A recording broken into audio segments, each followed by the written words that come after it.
Hello students, अस्सलाम वालेकुम। उम्मीद है आप सब खैरियत से होंगे। स्टूडेंट, मैंने आपको अपना गेस्ट पेपर जो स्टार्ट किया था उसमें मैंने पहले लेक्चर में चैप्टर नंबर 1 जो है उसका MCQs की प्रिपरेशन और क्वेश्चन की प्रिपरेशन करवाई थी, और उसके बाद जो मैंने नेक्स्ट लेक्चर दिया था उसमें मैंने चैप्टर नंबर 2, चैप्टर नंबर 3 और चैप्टर नंबर 6 की प्रिपरेशन करवाई थी।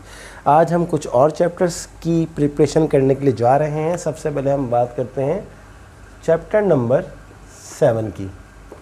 देखें, इस चैप्टर में 3 एक्सरसाइजेस हैं जो आपके सिलेबस का हिस्सा है। एक्सरसाइज 7.1, 7.2 और 7.3। सबसे पहले हम बात करते हैं 7.1 की। 7.1 जो रिलेटेड है वो है काउंटिंग प्रिंसिपल से। काउंटिंग प्रिंसिपल यानी कि आपको MCQs आ सकता है कोई ऐसा कि आपसे कहा जाए कि भाई आपके पास जो है फॉर एग्ज़ाम्पल 2 पैंट्स हैं, मिसाल के तौर पर 2 पैंट्स हैं, एक पैंट जो है वो P1 है, एक अपनी तरफ से एग्जांपल दे रहा हूँ। इस तरह नहीं आएगा, जिस तरह आएगा मैं भी आपको बताता हूँ। 2 पैंट्स हैं और आपके पास जो है वो जो शर्ट्स हैं वो कितनी हैं जनाब? 3 हैं, T1, T2 और T3। तो टोटल नंबर ऑफ सूट्स जो बनेंगे वो कैसे बन सकते हैं? 2 को आप डायरेक्ट मल्टीप्लाई कर दें 3 से, 2 3 = 6, तो 6 सूट्स बन सकते हैं इससे। सही है जनाब? यानी कि एक बन जाएगा P1 T1, P1 T2, P1 T3, P2 T1, P2 T2, P2 T3। तो ये आ सकता है कि भाई आपके पास 2 चीज़ें हैं, 2 आइटम हैं, एक तरफ 3 आइटम है एक तरफ, तो टोटल नंबर ऑफ़ आइटम्स आपके पास कैसे बनेंगे? टोटल नंबर ऑफ़ सिलेक्शन बल्कि सिलेक्शन का वर्ड भी नहीं होगा, ये कहा जाएगा भाई how many numbers you can form, how many things you can form from these things. तो डायरेक्ट बस जब मल्टीप्लाई कर देना है। But exercise 7.2 is more important. 7.2 में जो कॉन्सेप्ट है वो है परम्यूटेशन का। किसका कॉन्सेप्ट है? परम्यूटेशन का। परम्यूटेशन का आपको फॉर्मूला पता होना चाहिए। क्या फॉर्मूला होता है? NPR = n factorial upon n - r factorial. तो आपसे पूछ सकता है वो कि फॉर एग्जांपल वो आपसे बोल दे भाई फाइंड 5P3, तो आप 5P3 इस तरह करेंगे 5 फैक्टोरियल अपॉन 5 - 3 फैक्टोरियल। ये वाली चीज़ n होती है, ये वाली चीज़ r होती है, तो ये बात आपको याद रखनी है। दूसरी बात, फैक्टोरियल का मतलब क्या होता है? जैसे अगर आपको 5 फैक्टोरियल निकालना है तो इसका मतलब होता है 5 × 4 × 3 × 2 × 1। 5 4 = 20, 23 = 60, 62 = 120, 121 = 120। तो फैक्टोरियल का आपको आना चाहिए। इसी तरह एक और बहुत इंपॉर्टेंट चीज़ परम्यूटेशन के अंदर जो कि हमें पता होना चाहिए, NPR को आप इस तरह भी लिख सकते हैं NR। एक ही चीज़ है, कोई डिफरेंस नहीं है, ये बात आपने याद रखनी है। दूसरी बात जो आपने याद रखनी है वो ये रखनी है कि फ़र्ज़ करें आपके पास लिखा हुआ है 5 2 3 और आपसे इस तरह ब्रैकेट दी जाए कि भाई यहाँ 5 लिखा हुआ है, यहाँ 2 लिखा हुआ है, यहाँ 3 लिखा हुआ है, बताओ भाई इसका आंसर क्या आएगा? तो आप इसको बोलेंगे ये है 5 factorial upon 2 factorial multiply by 3 factorial. इस तरह फिर आपके पास आ सकता है एग्ज़ाम के अंदर। और एक चीज़ मुझे और देखनी है, 1 मिनट आपको वेट करना पड़ेगा, सिर्फ कंफर्मेशन के लिए 1 मिनट।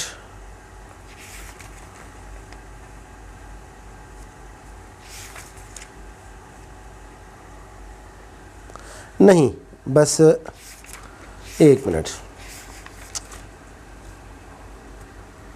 सॉरी, बस एक चीज़ मैंने आपको गलत बता दी है। NPR का जो फॉर्मूला होता है वो होता है, आप डायरेक्ट याद रखना, n factorial upon n - r factorial.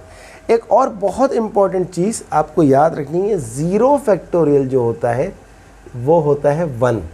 आपसे MCQ में पूछा जा सकता है कि भाई बताओ 0 फैक्टोरियल क्या होता है? तो बहुत सारे बच्चे लिख देंगे 0 फैक्टोरियल जो होता है वो 0 होता है। नहीं, 0 फैक्टोरियल क्या होता है? 1 होता है।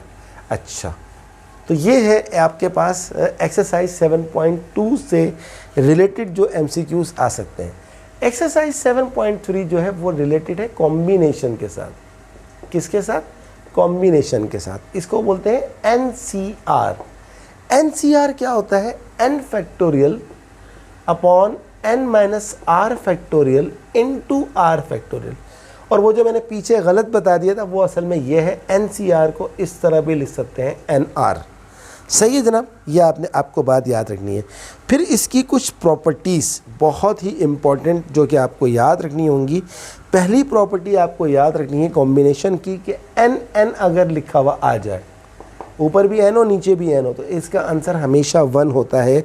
ये बात आपने याद रखनी है। एक और इम्पॉर्टेंट चीज़ कि अगर यहाँ हो n और यहाँ हो n माइनस r, तो आप इसको लिख सकते हैं NR। ये चीज़ NR और n माइनस r 100% सेम होती है, नो चेंज। सही है जनाब, तो ये आपको MCQs के अंदर याद रखनी है। एक और बहुत इम्पॉर्टेंट चीज़ है इसकी जो कि आपको याद रखनी है कि N0 हमेशा क्या होता है? 1 होता है। n भी 1 होता है और N0 भी 1 होता है, और n और n माइनस r क्या होता है? NR होता है, यानी कि नो डिफरेंस। तो ये छोटी छोटी सी चीज़ें एग्ज़ाम के अंदर MCQs में डेफिनेटली पूछी जाएंगी आपसे, इसीलिए आपको बताई जा रही हैं। तो ये तो था हमारा चैप्टर नंबर 7। इसके अलावा चैप्टर नंबर 7 में से 7.1, 7.2, 7.3 में से डेफिनेटली क्वेश्चंस आएंगे। ये पूरी एक्सरसाइजेस, तीनों एक्सरसाइजेस मैंने 100% अपलोड की हुई हैं। आप काइंडली उनकी जाके वीडियोस देखें, आपका काम हो जाएगा। अच्छा, ये तो था हमारा चैप्टर नंबर 7। अब हम बात करते हैं चैप्टर नंबर 8 की। चैप्टर नंबर 8 के अंदर हमारे पास सिर्फ 2 एक्सरसाइजेस हैं। एक एक्सरसाइज है 8.1 और एक है एक्सरसाइज 8.3। याद रखिएगा 8.1 जो है ये है मैथमेटिकल इंडक्शन से रिलेटेड, तो इससे MCQ नहीं बनता, इसके क्वेश्चन लाजमी आएगा। तो आप इसकी प्रैक्टिस करें, फर्स्ट 8 क्वेश्चंस की प्रैक्टिस कर लीजिए। आपको कहीं जाने की ज़रूरत नहीं है, प्ले लिस्ट में जाइए, आप उसकी प्रैक्टिस कर लीजिए, आपका काम हो जाएगा। 8.3 में से MCQs आ सकता है, बिल्कुल आ सकता है 8.3 में से। तो 8.3 क्या है? बाइनोमियल थ्योरम है। आपको ये याद रखना है कि अगर आपके पास पावर n है तो जो टोटल नंबर ऑफ टर्म्स होंगी, जो टोटल नंबर ऑफ टर्म्स होंगी वो हमेशा क्या होंगी? n+1। यानी कि फ़र्ज़ करें अगर a + b की पावर 5 है तो टोटल नंबर ऑफ टर्म्स क्या होंगी? 5 + 1 यानी कि 6 एंड सो ऑन। एक तो आपको ये बात याद रखनी है, प्लस आपको एक और बहुत इम्पॉर्टेंट बात याद रखनी है, मिडिल टर्म का फॉर्मूला। मिडिल टर्म का फॉर्मूला, मिडिल टर्म का फॉर्मूला क्या होता है? अगर पावर हमें इवन दी हुई तो हम ये फॉर्मूला यूज़ करते हैं n/2 और n+2/2। ये आपको 1 मिनट मैं कंफर्म कर लूँ। सम टाइम सॉरी मैं भूल जाता हूँ, हालांकि पढ़ाता हूँ बार बार, लेकिन बस वही बात है कि चीज़ें जहन से निकलते देर नहीं लगती। बस कोई बात नहीं, 1 मिनट लगेगा, ये आ गया। हो सकता है मैंने सही लिखा हो, मगर जाहिर सी बात है एक बहुत ज़िम्मेदारी की बात है, तो ज़िम्मेदारी होती है। तो देखें बस गलती क्या हो गई कि अगर आपके पास पावर इवन हो, अगर आपके पास पावर इवन हो तो सिर्फ़ और सिर्फ एक मिडिल टर्म होती है। क्या होती है? एक मिडिल टर्म, और उसका फॉर्मूला क्या होता है? n+2/2th term. सही है जनाब। और अगर आपके पास पावर ऑड हो, ऐसी सूरत में हमारे पास होती हैं 2 मिडिल टर्म्स। क्या होती हैं? 2 मिडिल टर्म्स। एक होती है n+1/2 और दूसरी होती है n+3/2th टर्म। Tooth term. तो ये बहुत इम्पॉर्टेंट है, आपको पता होना चाहिए। एक और बात जो बहुत ही इम्पॉर्टेंट है वो ये है कि टर्म का फॉर्मूला, जनरल टर्म का फॉर्मूला एग्ज़ाम के अंदर आपसे पूछा जा सकता है। जनरल टर्म का फॉर्मूला क्या होता है? बहुत आसान है, NCR a की पावर n-r b की पावर r। ये फॉर्मूला कहलाता है TR+1। तो जनाब ये है हमारे पास चैप्टर नंबर 8 की कहानियाँ। 8.1 से रिलेटेड MCQ नहीं बनता, 8.3 से रिलेटेड जितनी चीज़ें हैं वो मैंने आपको सारी बता दी हैं। आप अगर ये कर लेंगे तो मैं आपको गारंटी देता हूँ आपका MCQ मिस नहीं होगा और आप मुझे दुआएं दे रहे होंगे। बस ये कि आपको तवज्जो से ये चीज़ें अच्छी तरह से वीडियो देखनी है, जल्दी जल्दी नहीं देखनी। अब आते हैं जनाब हम अपने गैस पेपर के लास्ट पोर्शन पे, जो कि है चैप्टर नंबर 9 से related. Chapter number 9, chapter number 9 में हमारे पास सिर्फ 2 एक्सरसाइजेस आ रही हैं, एक एक्सरसाइज 9.1 और एक exercise 9.3 sorry.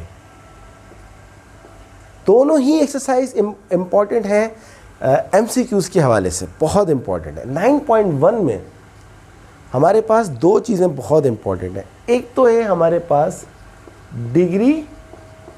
Degrees to radian conversion formula, ये हमें पता होना चाहिए। क्या फार्मूला होता है? 1 degree is equals to pi by 180 radians. 1 degree में पाई बाय 180 रेडियंस होते हैं। फॉर एग्जाम्पल आपसे पूछ लिया जाए कि भाई 150 डिग्री के अंदर कितने रेडियंस होते हैं, तो बहुत आसान है, इस 150 को पाई बाय 180 से मल्टीप्लाई कर दो। ये लो 0 से 0 कट गया, इसको 3 से काट दें, 3 5 3 6 18, तो 5 पाई बाय 6 रेडियंस। तो मेन फार्मूला क्या हुआ कि 1 degree is equal to pi upon 180, और फिर आपसे किसी भी डिग्री को रेडियन में कन्वर्ट करने का पूछा है, पाई अपॉन 180 से मल्टीप्लाई करें, काम खत्म। दूसरा फार्मूला होता है radians to degree. Radians to degree, 1 radian बराबर होता है 180 बाय पाई डिग्री से। ये आपको फॉर्मूला याद रखना है। तो अगर आपसे फर्ज करें पूछ लिया जाए भाई 3 पाई बाय 4 रेडियंस क्या होता है, तो बहुत आसान है, आप 3 पाई बाय 4 को मल्टीप्लाई कर दें 180 upon pi multiply by 3 pi by 4।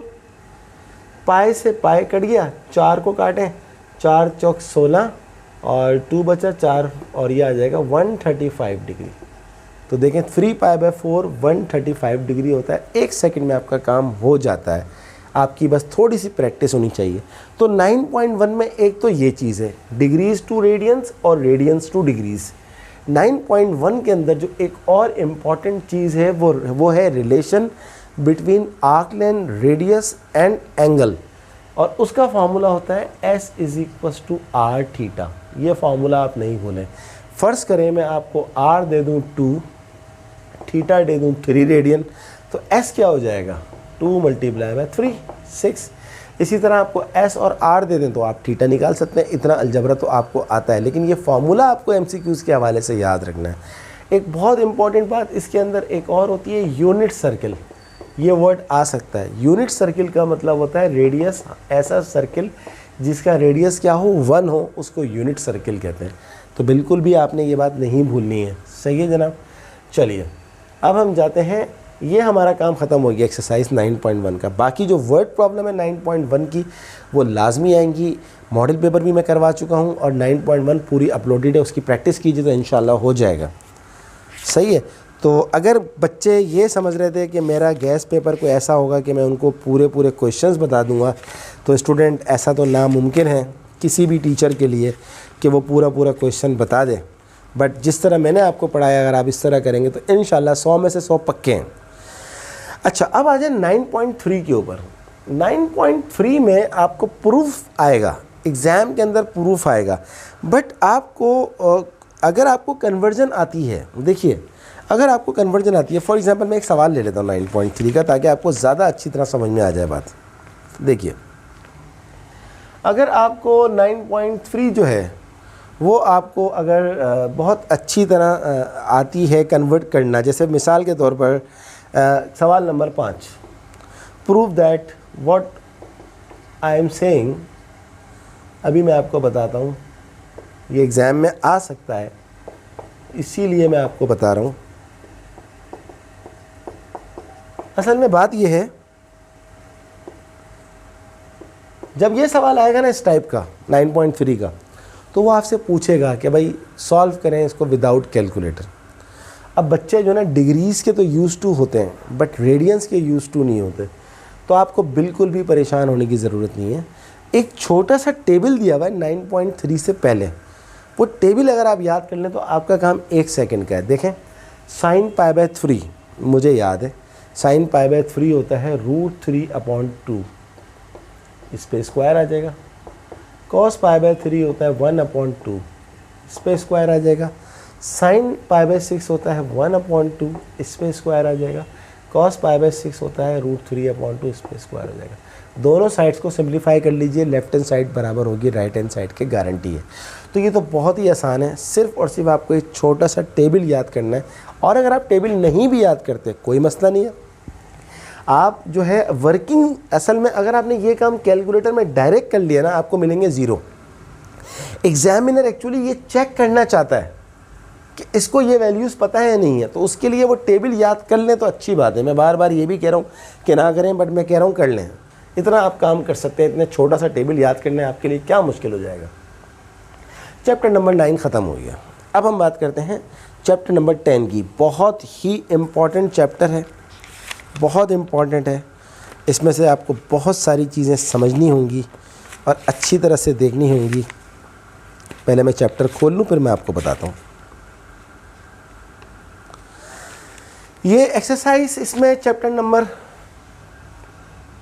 10 में एक्सरसाइज 10.2 और 10.3 रिलेटेड है, बट मेरा मशवरा ये होगा कि आप 10.1 भी करें, क्योंकि 10.1 के फार्मूले 10.2 में यूज़ हो रहे हैं, 10.3 में भी यूज़ हो रहे हैं। 3 फार्मूले हैं सिर्फ जो कि मैट्रिक में यूज़ होते हैं। एक तो आपके पास मशहूर ज़माना वो है sine square theta plus cos square theta बराबर है 1। एक फार्मूला होता है 1 प्लस टेन स्क्वायर थीटा बराबर है सेक स्क्वायर थीटा। एक फार्मूला होता है 1 प्लस कॉट स्क्वायर थीटा बराबर है कॉसेक स्क्वायर थीटा। देखिए, मुझे भी याद है, आप भी याद कर लीजिए। अब हम बात करते हैं 10.2 के ऊपर। 10.2 बहुत ही इंपॉर्टेंट एक्सरसाइज है, आपके MCQs के हवाले से भी और आपके क्वेश्चंस के हवाले से भी। आपको सारे फार्मूले याद होने चाहिए। आपको साइन अल्फ़ा प्लस बीटा का फार्मूला याद होना चाहिए। आपको साइन अल्फ़ा माइनस बीटा का फार्मूला याद होना चाहिए। आपको कॉस अल्फ़ा प्लस बीटा का फार्मूला याद होना चाहिए। आपको कॉस अल्फ़ा माइनस बीटा का फार्मूला याद होना चाहिए। आपको टेन अल्फ़ा प्लस बीटा का फार्मूला याद होना चाहिए और आपको टेन अल्फ़ा माइनस बीटा का फार्मूला याद होना चाहिए। बहुत ही आसान है। देखिए, मुझे भी याद है। इसका फार्मूला होता है sine alpha cos beta plus cos alpha sine beta. इसका फार्मूला होता है sine alpha cos beta minus cos alpha sine beta. Plus में प्लस आ जाएगा, माइनस से माइनस आ जाएगा। कॉस का क्या होता है, कॉस अल्फ़ा प्लस बीटा का होता है cos alpha cos beta minus sign alpha sign beta. और माइनस जब आता है तो इसमें आ जाएगा cos alpha cos beta plus sign alpha sign beta. इसी तरह टेन अल्फ़ा प्लस बीटा का फार्मूला होता है tan alpha plus tan beta upon 1 minus ten square 1 minus tan alpha tan beta. 1 minute देख लूँ मैं ज़रा। मैंने आपसे बताया ना कि मैं, हाँ ये आ गया, हाँ 1 minus tan alpha tan beta, सही बताया था मैंने आपको। इसी तरह अगर tan alpha minus tan beta होगा तो ये हो जाएगा टेन अल्फ़ा माइनस बीटा हो जाएगा tan alpha minus tan beta upon 1 plus tan alpha tan beta. तो ये आपको याद रखनी है चीज़ें, ये फार्मूला आपको याद रखना है। इसके अलावा मैं आपको एक बहुत इंपॉर्टेंट चीज़ बता रहा हूँ जो कि आपने बिल्कुल भी नहीं भूलनी है। क्या नहीं भूलनी है आपने, देखिए ये आपको याद रखना है। साइन 180 माइनस थीटा बराबर होता है माइनस साइन थीटा के। ये आप याद रख लीजिए, सॉरी प्लस साइन थीटा के होता है। कॉस 180 माइनस थीटा बराबर होता है कॉस थीटा के। और तीसरा फॉर्मूला होता है टेन 180 माइनस थीटा बराबर होता है माइनस टेन थीटा के। छोटा सी बात है, बस 180 minus theta 180 minus theta 180 sine में और टेन में दोनों में जो है वो क्या नाम है उसका, सॉरी यहाँ पर आएगा माइनस। कॉस में और टेन में दोनों में माइनस आता है और साइन में प्लस आ जाता है। बस इतनी सी बात आपको याद रखनी है। तो ये याद रखना आपके लिए कोई रॉकेट साइंस नहीं है, कोई मसला नहीं है। तो ये फार्मूले की एक्सरसाइज है। ये एग्ज़ाम में आपसे कोई एक आध फार्मूला ज़रूर पूछा जाएगा, मुझे 100% उम्मीद है। चलिए, अब हम इस चैप्टर की सबसे बड़ी और सबसे इम्पॉर्टेंट एक्सरसाइज की तरफ जा रहे हैं। एक्सरसाइज 10.3। इसमें बेइंतहा चीज़ें हैं, बहुत सारे फार्मूले हैं। वो सारे फार्मूले आपको याद होने चाहिए। MCQs के हवाले से भी क्वेश्चन, MCQs की तैयारी करेंगे, क्वेश्चन की तैयारी खुद ब खुद हो जाएगी। पहला फॉर्मूला क्या है, साइन 2 थीटा, ये किसके बराबर होता है, 2 साइन थीटा कॉस थीटा के। एमसीक्यूज में आने का भरपूर चांस है। Number 2 cos 2 theta. Cos 2 theta के 3 फॉर्मूले होते हैं। एक होता है cos square theta minus sine square theta, और दूसरा फॉर्मूला क्या होता है, 2 कॉस स्क्वायर थीटा माइनस 1, और तीसरा फॉर्मूला क्या होता है, 1 माइनस 2 साइन स्क्वायर थीटा। तो जनाब 3 में से कोई एक फॉर्मूला आ सकता है कॉस 2 थीटा का। तीसरा formula tan 2 theta, double angle की बात हो रही है अभी, तो tan 2 थीटा क्या होता है, 2 tan theta upon 1 minus tan square theta. इतना छोटा सा फॉर्मूला है, ये आपको याद होने में कोई परेशानी नहीं होगी। इसी तरह आपको 3 फॉर्मूले और याद होने चाहिए हाफ एंगल के, साइन थीटा अपॉन 2। अब आप बोलेंगे सर ये हम कैसे याद करेंगे, अरे 1 सेकंड में याद हो जाएगा, बस थोड़ी सी प्रैक्टिस की ज़रूरत है। साइन थीटा अपॉन 2 होता है 1 माइनस कॉस थीटा अपॉन 2 का स्क्वायर। देखिए कितना आसान है। और अगर आपको कॉस थीटा अपॉन 2 का फॉर्मूला चाहिए तो ये हो जाएगा 1 प्लस कॉस थीटा अपॉन 2, सिर्फ प्लस और माइनस का फ़र्क है। सही है जनाब। इसी तरह अगर आपको tan थीटा अपॉन 2 का फॉर्मूला चाहिए, इसका बहुत ज़्यादा चांस है इस दफ़ा। tan थीटा अपॉन 2 का फॉर्मूला होता है 1 minus cos theta upon sine theta. तो ये आपको मैंने अभी करवाया क्या, डबल एंगल के फॉर्मूले, ये करवाए मैंने आपको हाफ एंगल के फॉर्मूले। अब कुछ और फॉर्मूले हैं, 4 फार्मूले हैं सम टू प्रोडक्ट के और 4 फार्मूले हैं प्रोडक्ट टू सम के।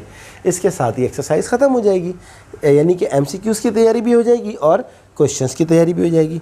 तो सम टू प्रोडक्ट के फॉर्मूले भी हमें याद होने चाहिए। पहले प्रोडक्ट टू सम कर लेते हैं। एक होता है साइन अल्फ़ा साइन बीटा। देखिए कितना आसान है, आप 1/2 साइन अल्फ़ा प्लस बीटा और plus sine alpha minus beta. याद करने का तरीका बताता हूँ मैं आपको। अगर साइन अल्फ़ा, सॉरी यहाँ पर साइन अल्फ़ा कॉस बीटा है। देखिए मुझसे गलती हो रही है बट मैं उसके बाद सही कर रहा हूँ, तो आपको बिल्कुल भी परेशान नहीं होना कि सर ने गलत करवाया सही करवाया। मैं आपको इंशाल्लाह 100% सही करवाऊँगा काम। अगर कॉस अल्फ़ा साइन बीटा होगा तो सिंपल क्या होगा, यहाँ आ जाएगा 1/2, ये सब कुछ एज इट इज़ आ जाएगा और यहाँ पर आ जाएगा बीच में माइनस, दैट्स इट।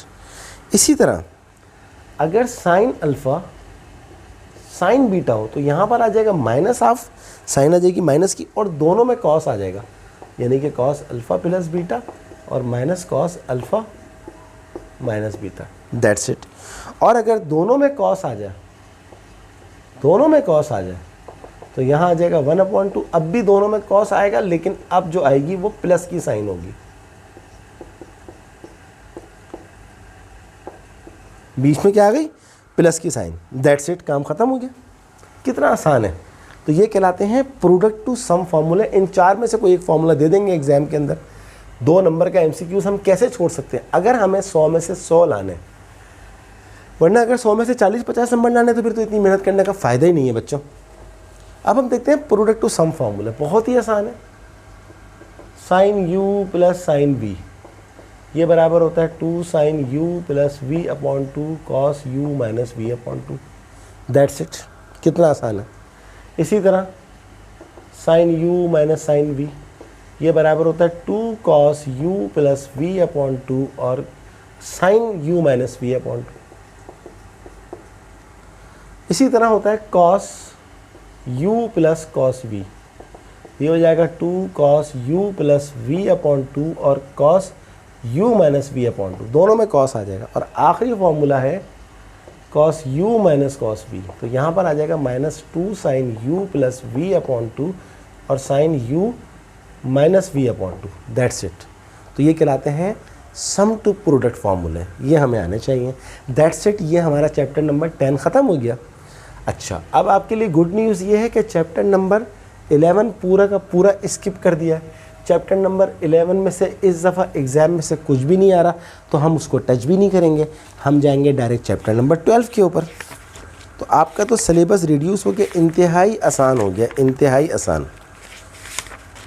अब हम बात करते हैं चैप्टर नंबर 12 की। चैप्टर नंबर 12 में से जो एक्सरसाइज आ रही है वो आ रही है 12.2 और 12.3 और 12.4। इंतहाई आसान है।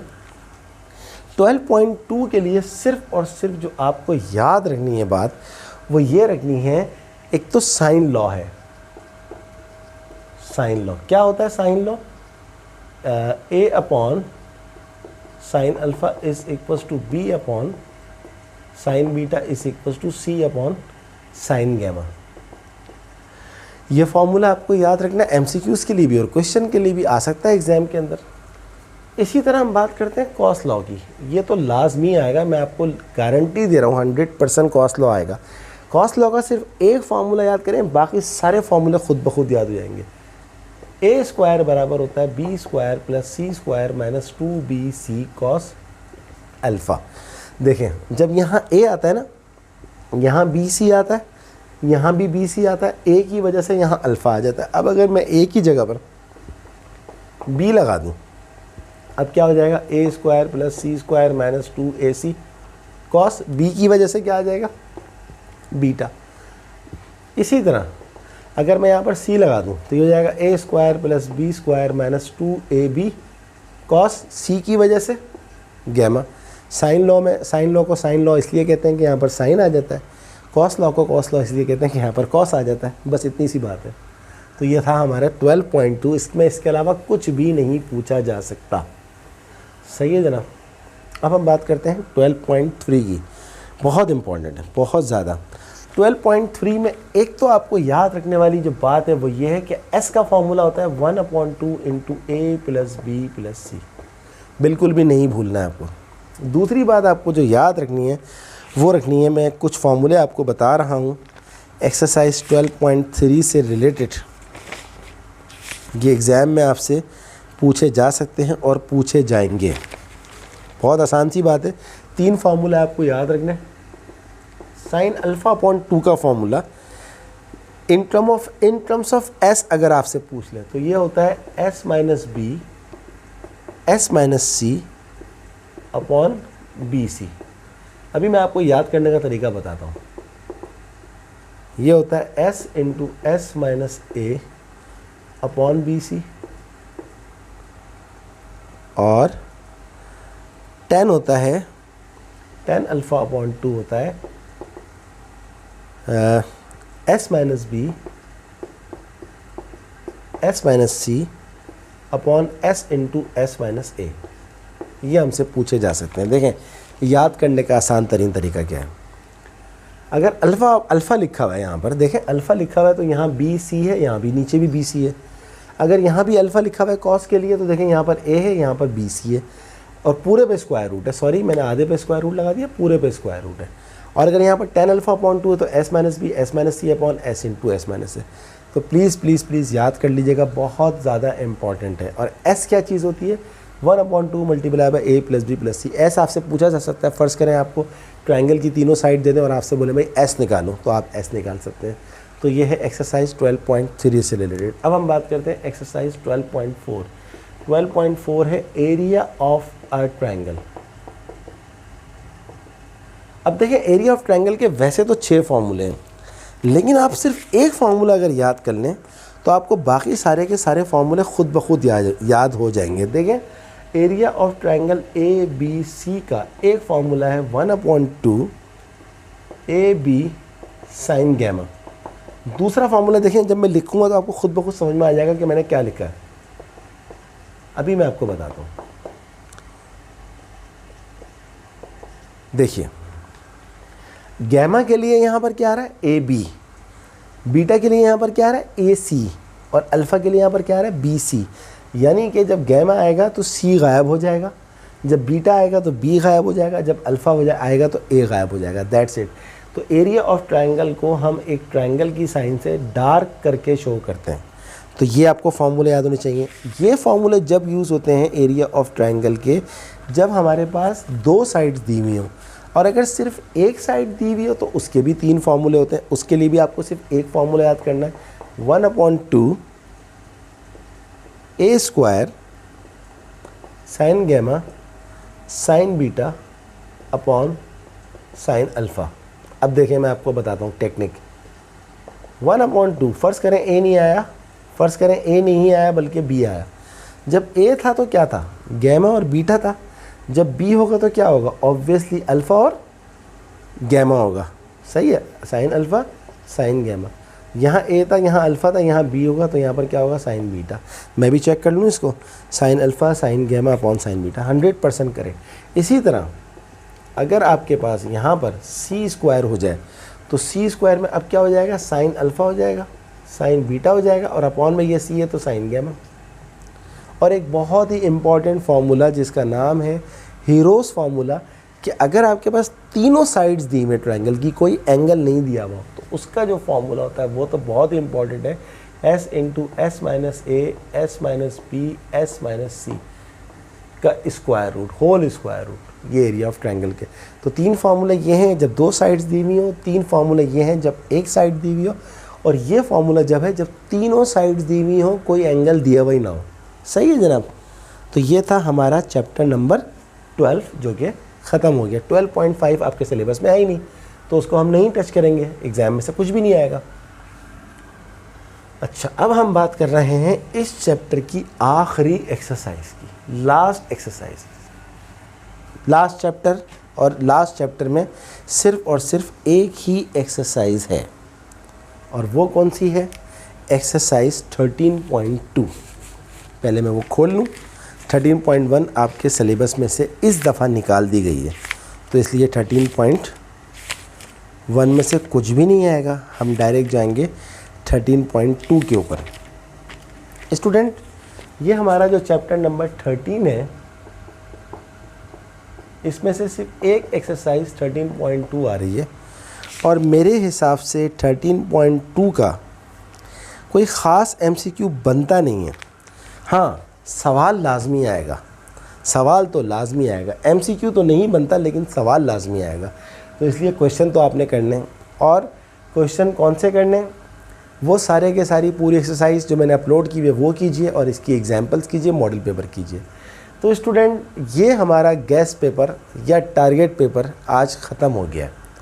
आज जो है यूँ समझ लें हमारे फर्स्ट ईयर मैथमेटिक्स के सीरीज़ का लास्ट लेक्चर था। टोटल मैंने ओवरऑल जो दिए हैं वो 170 लेक्चर, 170 लेक्चर दिए मैंने फर्स्ट ईयर मैथमेटिक्स के। मेरी मेहनत का वसूल क्या है, यकीन करें मेरी मेहनत का वसूल ये होगा जब आप लोग मुझसे कहेंगे कि सर हमारे 100 में से 100 आ गए हैं। मुझे इस टारगेट के अलावा, यकीन करें इस टारगेट के अलावा मुझे कोई टारगेट नहीं अचीव करना। मुझे आप सब्सक्राइब करें ना करें, मुझे कोई प्रॉब्लम नहीं है, बस मैं चाहता हूं कि आपके 100 में से 100 आ जाएं। तो अब एक दफ़ा फाइनल मैं आपको बता दूं कि अब आपने करना क्या क्या है। Number 1, 10 years MCQs plus model paper MCQs plus my gas paper, मेरा जो गैस पेपर है जो मैंने अभी आपको करवाया इन 3-4 लेक्चर के अंदर। यकीन करें सिर्फ आपके MCQs कवर नहीं होंगे बल्कि पूरा पेपर आपका कवर हो जाएगा। मॉडल पेपर का कोई क्वेश्चन नहीं छोड़िएगा, मैं पूरा मॉडल पेपर सॉल्व करके अपलोड कर चुका हूँ। मैं मॉडल पेपर के बारे में बार बार वर्ड यूज़ कर रहा हूँ, काइंडली आप अंडरस्टैंड करें, कोई चीज़ नहीं छोड़िएगा। मैं ये नहीं कह रहा कि पूरा का पूरा मॉडल पेपर आ जाएगा, ये झूठ होगा, बट मॉडल पेपर करने से आपका बहुत ज़्यादा फ़ायदा होगा इंशाल्लाह। तो स्टूडेंट, आज मैं आपसे ये तो कहूँगा कि अल्लाह हाफिज़, बट ये नहीं बोलूँगा कि अगली क्लास तक के लिए अल्लाह हाफिज़, क्योंकि अगली क्लास तो कोई है ही नहीं। आज फर्स्ट ईयर मैथमेटिक्स का लास्ट लेक्चर हमारा ख़त्म हो गया। मेरी दुआएं हैं, सारी दुआएं आपके साथ हैं, और सिर्फ दुआओं से काम नहीं चलता, काम भी करना पड़ेगा। तो आप काम कीजिए, बहुत मेहनत कीजिए, और आपका पेपर अच्छा होगा इंशाल्लाह। मुझे कमेंट बॉक्स में बताइएगा कि आपका पेपर कैसा हुआ। मैंने पूरी मेहनत करी है, पूरे साल, 1 साल से ज़्यादा लगाया है फर्स्ट ईयर मैथमेटिक्स को सॉल्व करने में। पूरी एक्सरसाइजेज सॉल्व करी हैं। सॉरी मैं आप लोगों का टाइम ले रहा हूँ, बट इतना तो मेरा राइट बनता है कि आखिरी लेक्चर वाले दिन कुछ एक्स्ट्रा बातें कर लें आप लोगों के साथ। तो मैंने पूरी कोशिश करी है कि मैं जो हूँ कोई चीज़ ना छोड़ूँ, और मैं उसमें काफ़ी हद तक कामयाब रहा। देखें ना, मैंने 10 ईयर्स के MCQs करवाए, एक MCQ नहीं छोड़ा। मैंने पूरे मॉडल पेपर्स करवाए, पूरे चैप्टर्स करवाए, पूरी एक्सरसाइजेस करवाई हैं सिर्फ आप लोगों के लिए। क्या आप उसको बहुत अच्छी तरह से करें, मुझे दुआओं में याद रखें। हो सके तो मेरे चैनल को सब्सक्राइब कर दीजिएगा। लेकिन ये सारी चीज़ें बात की हैं, असल चीज़ ये है कि आपका टारगेट अचीव हो जाए। मेरा टारगेट ये था कि यार मुझे इस दफ़ा, लास्ट ईयर मैंने जब पहला लेक्चर अपलोड किया था तो मैंने सोचा था यार कि मुझे ये सारे पूरी की पूरी बुक अपलोड करनी है। तो अल्हम्दुलिल्लाह मैं इसमें कामयाब हो गया हूँ। तो स्टूडेंट्स खूब प्रैक्टिस करें, खूब मेहनत करें, और इंशाल्लाह आप सारे बच्चे फर्स्ट ईयर के हैं, सेकेंड ईयर मैथमेटिक्स पूरा अपलोड हो चुका है, तो आपको सेकेंड ईयर मैथमेटिक्स के लिए भी कहीं जाने की ज़रूरत नहीं है। तो स्टूडेंट्स, आप तमाम बच्चों के लिए मेरी दुआएं हैं बहुत ज़्यादा। आप तमाम बच्चे मेरे लिए भी दुआएं करें। अगर आप समझते हैं मैंने आपको कुछ अच्छा काम करवाया है तो इंशाअल्लाह ज़िंदगी रही तो आगे की क्लासों में रब्ता होगा सेकेंड ईयर में और फिर उसके आगे। तो स्टूडेंट, आप तमाम बच्चों को मैथ विद सर आसिम की जानिब से अल्लाह हाफ़िज़।